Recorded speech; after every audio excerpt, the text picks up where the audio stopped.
Well, hello everybody. This is a little bit unexpected.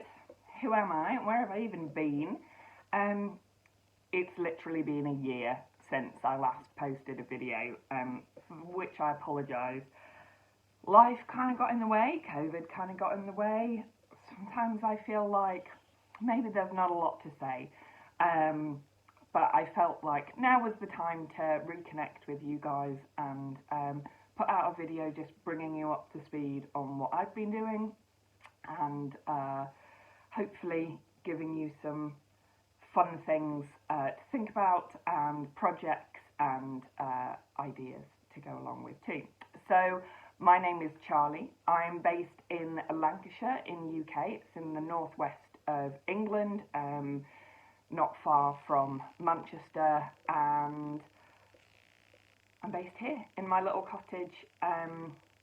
It's quite a dark little cottage, as you can see, so the lighting might not be the best, and apologies for any background mess you can see.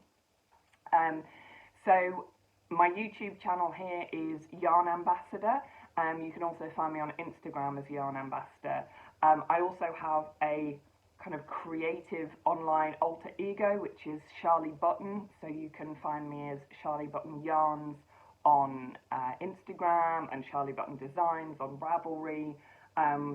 So I've kind of got those two beings going on, but they are essentially the same person, which is me.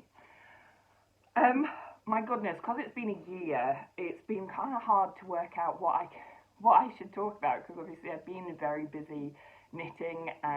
We've had lockdown, which I think has been quite helpful for a lot of knitters in getting through stash or supporting local yarn shops and online yarn sellers by purchasing their yarn, which I may or may not have been doing. So I thought I'd just kind of give a recap of what I've been working on and what's at the surface, basically. If I had to dig too deep, we could be here forever.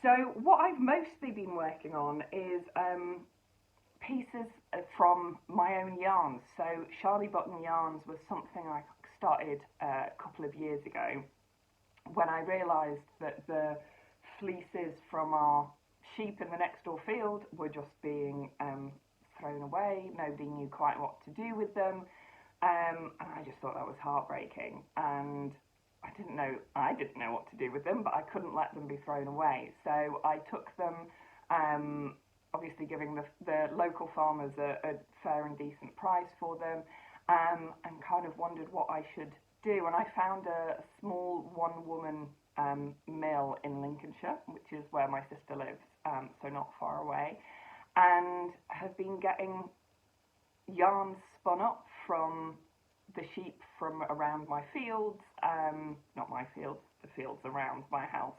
I don't yet have a field or my own sheep, but one day that will happen. So I created Charlie Button Yarns, so a lot of the things I have to talk about will be showcasing those, and because of that I've also been working on some patterns as well, but because we're in the run-up to Christmas, hats have been high on the agenda. So I've been knitting several hats that are supposed to be going on the gift pile, but sometimes I think I just want to keep them. So the first hat I have been making, this is the photographer hat by Lavanya Patricella. It's a free pattern and it uses kind of DK. This is slightly more worsted. So this hat here, this is using my Ryland DK, which is more towards a worsted, I would say, and then the Hebridean on the top. And this makes for a wonderfully slouchy and really cozy. Because that Ryland's a bit thicker round the band, it gives a really, really cozy bit and then a bit of a slouch just there. So does this go on the gift pile or does it go on the Charlie's own hat pile? May have worn it once or twice, so whoever gets it, apologies. But yeah, I find hat knitting really quick and easy for presents, last minute presents, you know, especially especially if you're doing them up on DK or even worsted or Aran, you can whiz them up really fast, and they make for great presents. The other one I made was this one here. This is a Jodi Brown hat design. Is it the Mads hat? It's got a slight slip stitch design, which is a little bit masked by the kind of Ryland tweedy texture itself, but it gives, you can see it there, which I quite like. So this is just a standard beanie, really handy, and also because it's quite a closed knit, it feels quite waterproof.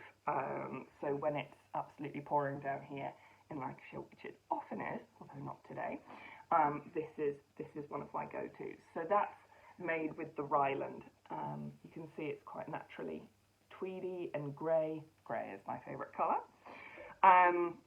Final hat I've got to show you. This is another kind of adaptation of a Jodi Brown design, which I think is called Harvest Crown, and it uses slipped stitches in the to create this kind of nice effect. And this is using, again, Charlie Button Hebridean DK, that beautiful natural charcoaly dark. And then I've got a gradient of minis, which probably in this light is a bit hard to see. But you can see it starts yellower and gets paler up to the top. So those are my Texel natural dyed minis. See, I might keep this one as well. This is the problem when I knit hats.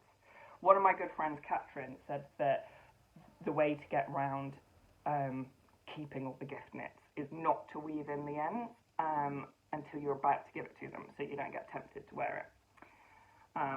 Unfortunately, Catherine, I wear most of my hand knits with the ends not quite tied off.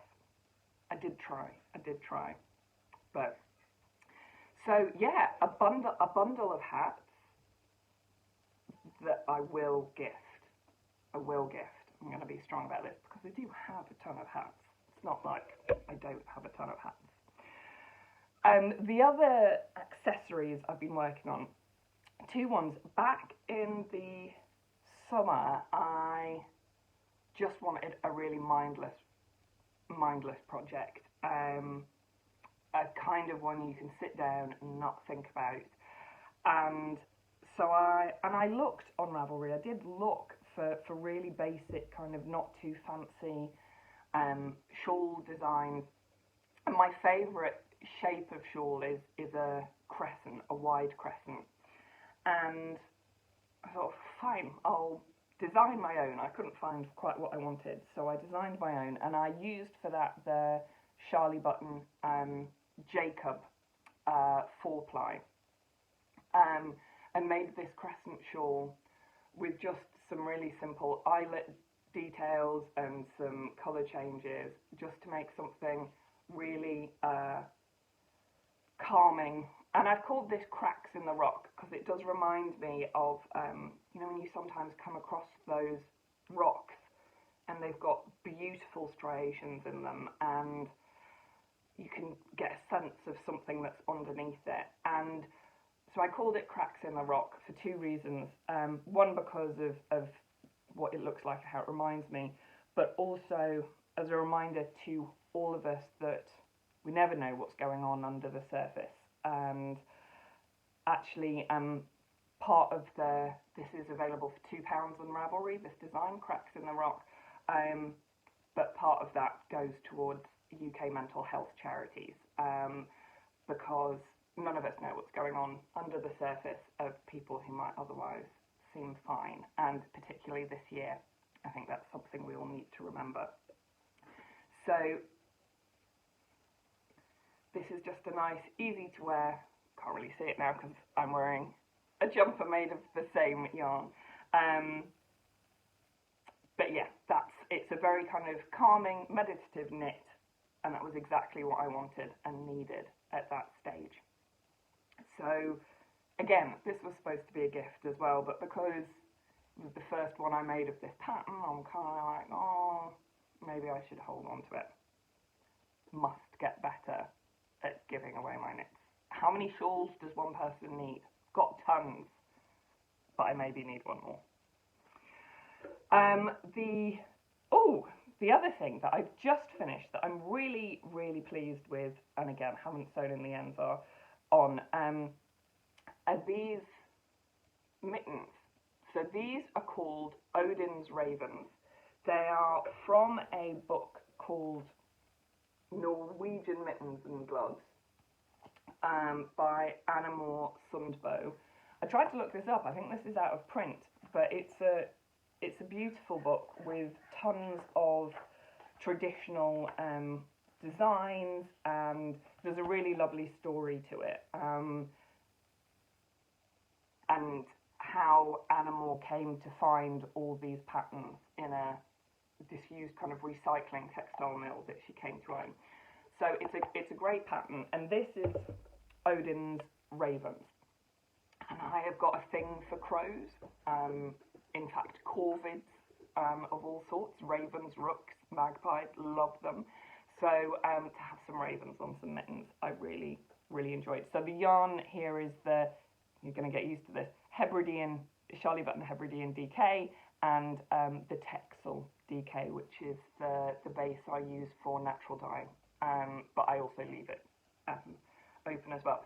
So these, I really like these because I'm trying to be more mindful, I don't know, just more present when I go for walks and things. So if I wrap up my hands in mittens, I can't play on my phone. So these have been fabulous, and they're really toasty warm, and I'm really proud of the colour work, and just, you know, it's not that hard, but it does look quite impressive, doesn't it? I'm really chuffed with them. This was actually, I ended up knitting the children's size, because most of the patterns in that book use 4-ply, and I am not going to be knitting 4-ply at a tight gauge, so I cheated and I did the kids pattern using DK, and it worked out perfectly. Look at that. Really chuffed with them. Again, if they didn't have ravens on, I'd probably give them away as a gift, but they've got ravens on, and they're my favourite, so I'm keeping them. And then the final thing that I've just finished, actually, is a new pattern, new design that I've pulled together, really in anticipation of Advent. I've got some, and I'm doing an Advent swap with some close friends, and I was thinking, what pattern can I do? And I've got some patterns, especially from Amber O'Brien, who does some amazing Advent patterns that I've done before, big long shawls, but I wanted, again, something really simple that just at the end of the day I didn't even need to think about. I could just go round and round and round in circles, which is my favourite thing. So this is the pattern that I came up with. I mean, stonkingly simple, right? I'll tell you it now. You cast on 140 using 3mm needles, do some 1x1 ribbing, change to 3.5mm needles, do some stocking stitch.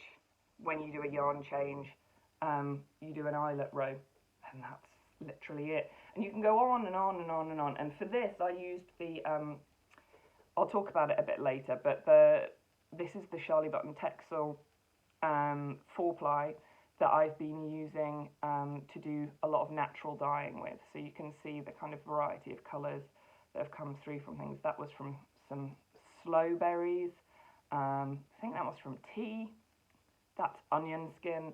So yeah, I also wanted a record of all the different dyes and things I've been doing, because most of them get sent to the shop, and then I'm suddenly like, oh, I don't have a record of that. So this was my way of having a record of what I've done. So obviously, the longer you get, the more bulky you get, which I really like. It's kind of cozy, and it sits snugly, but without being choky. So that is really creatively called Simple Advent Minis Cowl, and that's free. So that's what I've been working on pretty much up until now. So there's been obviously a lot of Charlie button stuff. I've also wanted to be working with my own yarns, so I get a feel of how they are, what they lend themselves to, if they're nice to work with, which they are, and you know, making sure that they're up to scratch, really. So that's why there's been so many of those, and sample knits. So if we ever get to shows and things again, I hope to attend some of those, and people can see and feel that yarn in its real format. Doesn't really make sense. The other thing I've been working on, I mean almost as an obsession, is socks. I was very lucky enough to acquire an old vintage circular sock machine. I got it off eBay a couple of years ago. We had a bit of a love-hate relationship to start with. It was being a bit tricky. But we seem to have got over that now, and we're working fine together. Some mutual respect going on. Now, it's really, really basic. I only have the basic tools. There's no ribber on it, and damned if I know how to do heels and toes on the actual machine itself.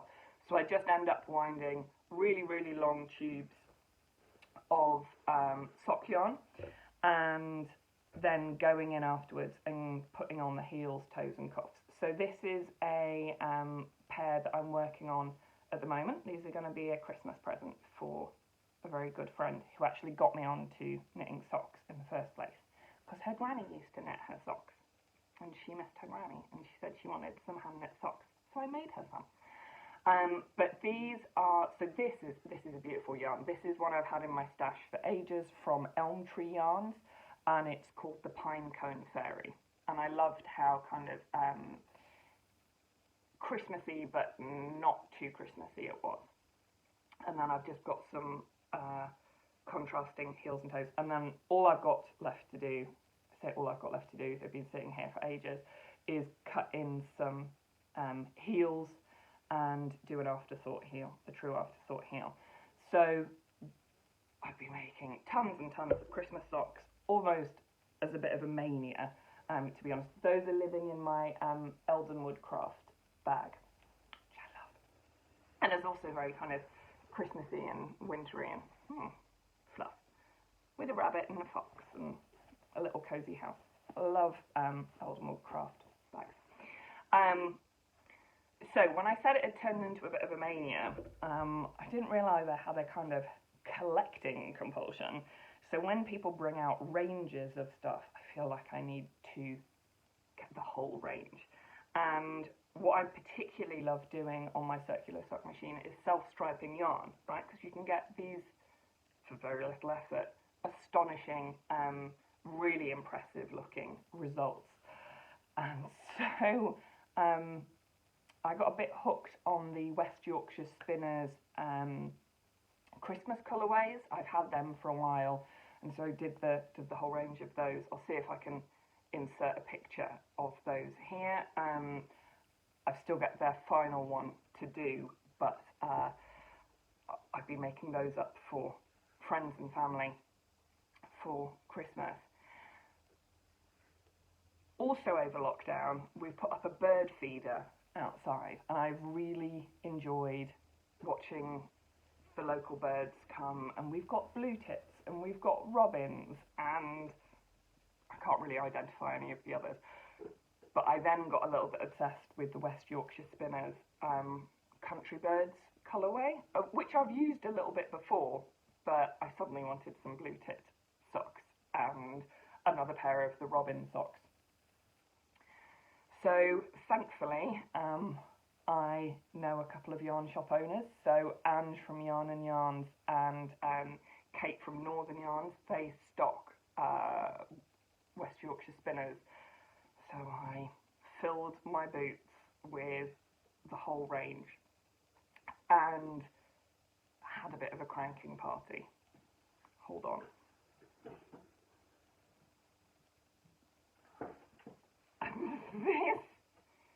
this wheel of socks, this is just one long tube. So this one on the outside, this is the latest West Yorkshire Spinner colourway, which is called Silent Night, which is stripy and it's got a bit of sparkle. I'm not a sparkly girl. But then this is just one long massive tube, and you can see all of them. I think it starts with mallard, and then pheasant, and then bullfinch, owl, blue tit, chaffinch, and then robin again, and then I've got a black in there, because somebody I know will only wear black socks. So, God knows how many pairs of socks there are hiding in that wheel, but that is a bit of a challenge to myself for 2021. I've only got to put in the heels, toes and cuffs, right? But we'll see how many of those I can work through. I really hope they bring out some more bird ones. I really like them. So yeah, that's going to be keeping me busy. I'll let you know how that progresses. The other thing that since last year I have finished was on the needles, I think the last time I spoke to you, when I was in Australia. Do you remember those times when we were able to travel? Haven't seen my sister for a really long time.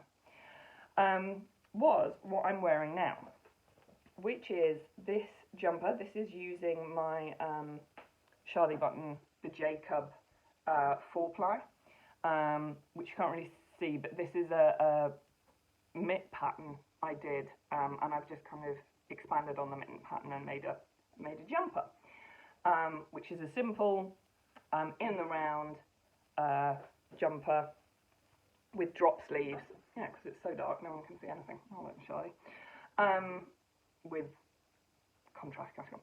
Anyway, I finished this quite a while ago. Was dead chuffed with it. Obviously, this is really special yarn to me, but something wasn't feeling right about it. Wasn't bringing me as much joy, and I think there are several reasons for that. I think the first is because it's a bit baggier than I want it to be. I don't have a problem with baggy. I certainly don't wear fitted clothes a lot. But this is at that awkward in-between stage between being sack of potatoesy and it's not quite purposefully oversized. It just looks like it doesn't really fit. And I think because of where it stops on my body, it's kind of neither one thing nor the other. It just doesn't sit right. So I think I've come to the conclusion that I'm gonna frog this, rip it back, and redo it. This was actually, as I was going along, I was taking notes because this is a pattern at some stage I would like to release. So, you know, I'm also taking it as one of those learning experiences. The fact that I will then have two sizes of the jumper, or perhaps done a variation of it, is no bad thing. And I think I need to be better at not just sitting with something that isn't quite right and going, no, that's not quite right, I'm not happy with it, I'm going to rip it back. So that is another project for 2021. I'll probably rip it back this year, but then, you know, I'll take Louise, who is my friend through the Knit Tea Retreat, and on Instagram as well, gave some very good advice. She says, if you're not happy with it, rip it out, but make sure you take really good notes of it now and take photographs so that I don't make the same mistakes again, and that I have a record of what I created the first time around, which I think is a really great idea. So that's probably going to be my job for this afternoon, is to take photos, write notes, you know, prompts for where I can improve next time. So 2021, I've got projects lining up for that already. The other thing that's happened this year that I'm really chuffed about is that I learnt to spin, and I'm really over the moon with that. I really enjoy it. I really love the kind of meditative nature of spinning and that whole process and having the yarn go through your fingers, not just once but twice supplying and then again when you knit it. I'm really enjoying it, especially kind of learning that process of what it takes to get from that raw fleece to what we then knit with, and what goes into that, the hard work that goes into it. And right at the beginning of lockdown, my neighbours said, we've got this fleece in the shed and we don't know what to do with it. Did you want it? And because I find it impossible to say no to these kind of things, I was like, yeah, sure, I want it, of course. And it coincided with me just having learnt to spin. My lovely friend Ange from Yarn and Yarns, you probably know her. If you don't, check her out. She's got her own YouTube channel. She's got her own yarn shop. And she taught me, we had a wonderful weekend together with a whole group of knitty friends in February. And she taught me how to drop spindle. And that set alight a spark. And within a couple of months, I had a wheel. I've got an Ashford traditional, and I've been learning to spin. And so I got presented with this fleece, and it was just also at the time I got furloughed from my work, so I had a bit of time to spare. We had beautiful weather, so I took this fleece and I graded it, I washed it, I prepped it, and I have just finished spinning it, which is kind of fitting. I started the whole project right at the beginning of lockdown, and it's been a true 2020 project. I learned to spin in February and beyond, still learning, to be honest. That's not, you never just completely learn something, do you? I've still got a long way to go to improve. But it was an unidentified fleece. No idea what the sheep was. My neighbour didn't know. She'd got it off her brother-in-law or something. So who knows? But it's this amazing kind of fawn colour. And I've now got an entire bag of it. I've got something like 500 grams. So I need to swatch and see what kind of gauge I'm getting on what kind of needles. This is all brand new to me. I've never really knitted with my hand spun before. So this is a really special project, and one that has got so many elements that have been born out of 2020. This probably wouldn't have happened without a lockdown, without the COVID crisis. It wouldn't have happened if Ange hadn't taught me how to spin.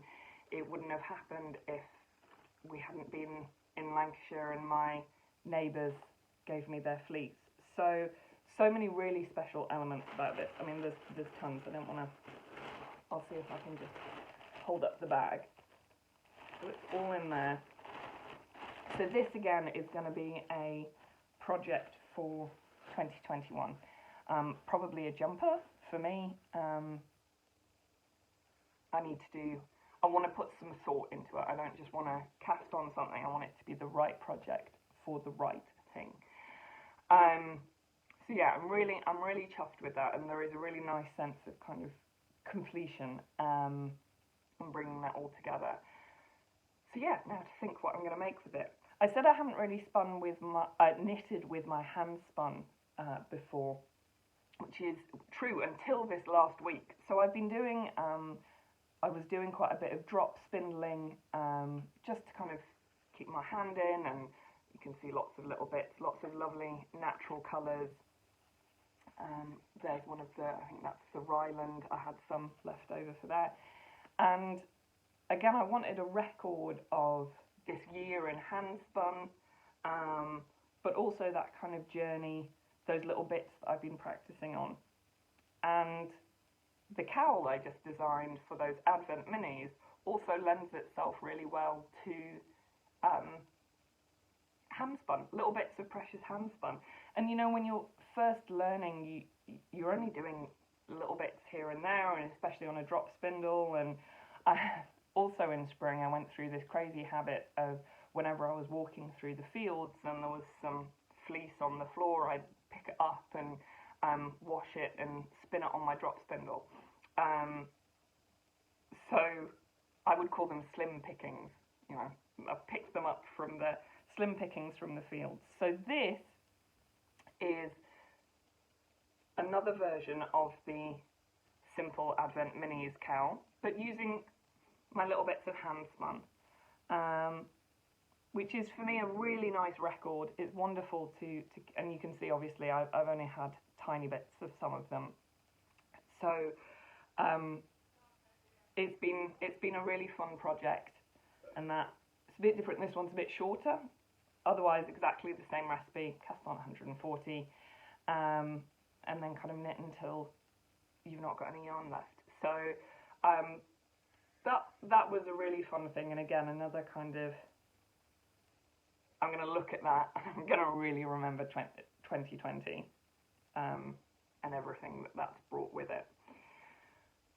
So that was all done on drop spindles. And then as a kind of a reward for myself for finishing that huge big fleece project, I thought I need a kind of a palette cleanser. I need to do something entirely different. And I attended the Knit Tea retreat virtually this year. Normally we would be in Cardiff. Had a brilliant time. I could go on and on about how great that was. But Jenny, who is one of the wonderful duo of Jenny and Zoe, who run and set up the Knit Tea retreats, is a yarn and fibre dyer. She has the Owl About Yarn business, and she had dyed up a special colourway just for the retreat called Turning Leaves. This is Jenny's card. Look at that wonderful little logo. This is Ollivander the owl.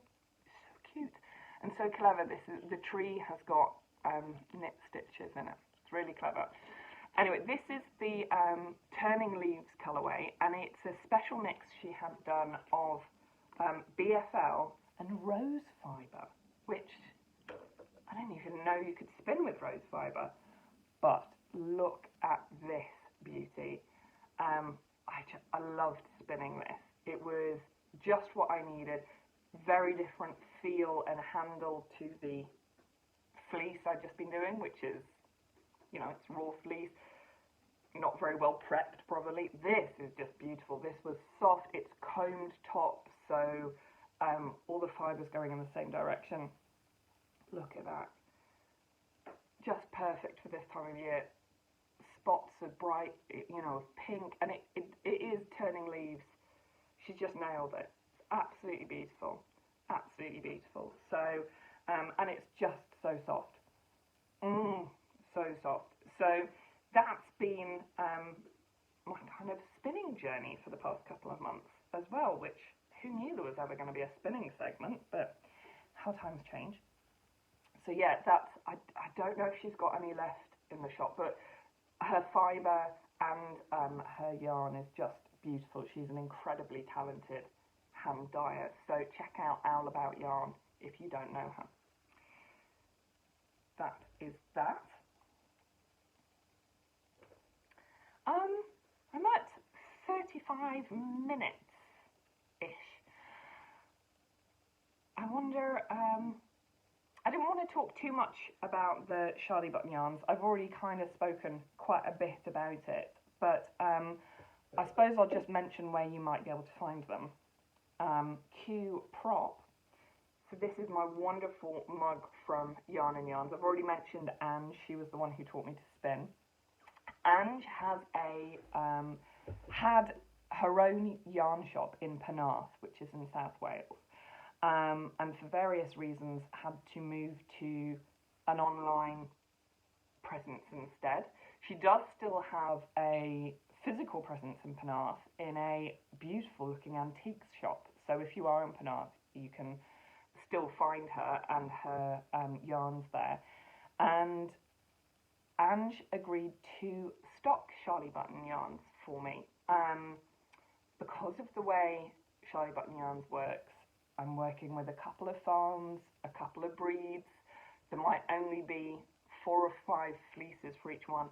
I have a very limited number of yarns that are available, you know, so it made sense, rather than for me to set up my own shop, and was to add it to Angie's shop. So that is where you can find it, and her shop is yarnandyarns.com, and so you can find them all there, and the kind of things you'll find in the shop, I've kind of already spoken about them a bit, but this is that Hebridean, that with, you don't get the added fluff, Hebridean yarn there. That's my logo, Charlie Button Yarns. This is the viaduct that's very close to my home, and also this is in recognition that Lancashire was once a very industrial county with lots of mills that did lots of spinning, but it also has some beautiful landscapes and lots of agriculture and sheep as well, so it's that kind of mix between the two. So this is that beautifully dark Hebridean. The Hebridean sheep are actually from a flock that are grazed on Pendle Hill, and if any of you know the history of Pendle Hill, you'll know that it's very closely associated with witches and witchcraft and the Pendle witch trials of the 1700s, which were a dark time in our history when women were persecuted for having a little bit of extra knowledge. So, but yes, and if you know what Hebridean sheep look like, they do kind of look a little bit spooky. But they've got this rich, natural, dark, chocolatey colour, which is great. So you'll find that in the shop. The other thing you'll find in the shop... Oh, I mentioned the Ryland yarn, which is now up here. This is the Ryland. Ryland is some of the oldest breeds in England, one of the oldest breeds in England. Really fluffy, funny looking sheep. They're gorgeous. Again, I'll try and insert a picture, and these are the ones that are in the field just next door to me. And they've got big brown eyes, but you can barely see them because of all the fluff over their heads. So that's a kind of a DK worsted, and you can find that in Angie's shop. What else will you find in Angie's shop? I spoke a bit about the natural dyeing, and I do that on Texel fleece, 100% Texel. And this is just, the natural dyes I only dye minis of. One, because I don't want to be kind of taking too much from nature, you know, I don't want to be exhausting the landscape. I'll take a little bit of what I want, and I want to be able to get the most intense colours. So that's why I only dye minis, but you can get little combinations of minis. This, for example, has been dyed using onion skins, and this has been dyed using like a woodland brew. This has been dyed using tea and chrysanthemum. This is a very pale green, which you can barely see. That's chrysanthemum petals. And this one, I think this was acorn and beech nuts. But you can see them all, and obviously in better light. And they're available in both DK and 4-ply. And that's the natural Texel colour, which you can also get as well in 4-ply and DK. And the other one that will be coming in, be updated, what's the word? Restocked, is the Jacobs. So the Jacobs are again from the field just behind me, and they have a beautiful piebald coat, so black and a dark chocolatey brown and white patches.